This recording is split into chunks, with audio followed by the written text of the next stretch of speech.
नमस्कार विद्यार्थी मित्रांनो, आजच्या सेशनमध्ये सगळ्यांचे खूप खूप स्वागत आहे. जनरली आपण बघतो की राज्यसेवा असेल, कंबाईन असेल किंवा इतर ज्या एक्झाम्स असतील, या एक्झामला रिझर्वेशन जे आहे ते असतं. पण टी मध्ये रिझर्वेशन असतं का? किंवा शिक्षक होण्यासाठी कास्ट सर्टिफिकेट वगैरे याची आवश्यकता असते का? तर हे आजच्या सेशनच्या माध्यमातून आपण जाणून घेऊयात. सेशनला सुरुवात करण्याआधी टी फास्ट ट्रॅक बॅच आपण टेक्स्टबुक सुपर कोचिंगच्या या ॲप्लिकेशनवरती घेतलेली आहे. ज्यामध्ये एकाच सबस्क्रिप्शनमध्ये अनेक परीक्षा तुम्ही देऊ शकताय. आता लक्षात घ्या, परीक्षेमध्ये आरक्षण असते का?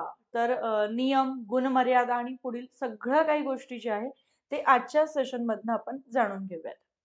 तर बघा, मध्ये सुद्धा आरक्षण असते. ओके? येस. तर टीचर एजिबिलिटी टेस्ट ही शिक्षक होण्यासाठीची अनिवार्य पात्रता चाचणी आहे. शासनाच्या नियमानुसार या परीक्षेत आरक्षित प्रवर्गांना विशेष सवलती दिल्या जातात. पात्रता गुण, परीक्षा शुल्क आणि पुढील भरती प्रक्रिया या सगळ्यांमध्ये तुम्हाला आरक्षणाचा फायदा जो आहे तो होत असतो.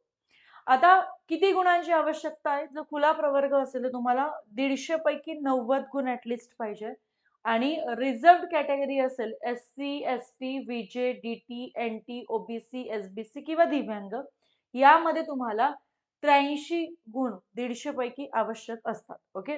82.5 गुण आवश्यक असतात, जे 83 म्हणून आपण ग्राह्य धरू शकतोय. आता जर आरक्षण आणि सवलती आपण बघितलं तर एक दृष्टक्षेप बघूया की आवश्यक टक्केवारी रिक्वायर्ड पर्सेंटेज किती आहे. तर ओपनसाठी 60% तुम्हाला गरजेचं आहे आणि आरक्षित प्रवर्ग रिझर्व्ह मध्ये जर बघितलं तर 55% गुण असणं गरजेचं आहे. किमान गुण मिनिमम मार्क्स 150 पैकी किती पाहिजे तुम्हाला?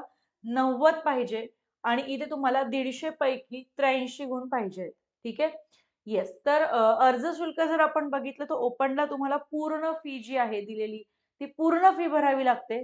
परंतु तुम्हाला रिझर्व्हमध्ये तुम्ही जर असाल, आरक्षित प्रवर्गात जर तुम्ही असाल, तर तिथे तुम्हाला सवलत देखील मिळत असते फीजमध्ये. टी जी आपण फीज भरतो त्यामध्ये. आता नोकरीचा मार्ग ते प्रत्यक्ष शिक्षक भरती जर आपण बघितलं, तर कुठे-कुठे आरक्षण आपल्याला कामात येतंय. तर बघा पात्रता चाचणी आहे. ठीक आहे. तर यामध्ये नोकरी मिळत नाही म्हणून आपण इथे स्किप करूया. आता पवित्र पोर्टल शिक्षक भरतीमध्ये उत्तीर्ण झाल्यावरती आपण टेट देत असतो आणि पवित्र पोर्टलद्वारे शासनाच्या अधिकृत आरक्षण धोरणानुसार प्रवर्गनिहाय जागांचे वाटप होते. ठीक आहे. तर इथे मात्र जागांचे वाटप प्रवर्गानुसार होणार आहे. आणि मग नंतर तुमचं डायरेक्टली काय होतं फायनल सिलेक्शन जे आहे ते तिथे होणार आहे. सो महत्वाचे मुद्दे तुम्ही काय लक्षात ठेवायचे की सवलत जी आहे आरक्षित प्रवर्गाला 5% सवलत असते. तुम्हाला 83 गुणची आवश्यकता असणार आहे. तसंच जे परीक्षा फी आहे त्याच्यामध्येही आपल्याला तिथे सवलत मिळत असते. नंतर पात्रता नोकरीची हमी नाहीये म्हणून ती फक्त पात्रता परीक्षा आहे म्हणून तिथे काही संबंध नाही. मात्र अंतिम निवड असेल किंवा नोकरी असेल, जागांचे वाटप असेल, टेट असेल, पवित्र पोर्टलद्वारे आरक्षण नियमानुसार होते.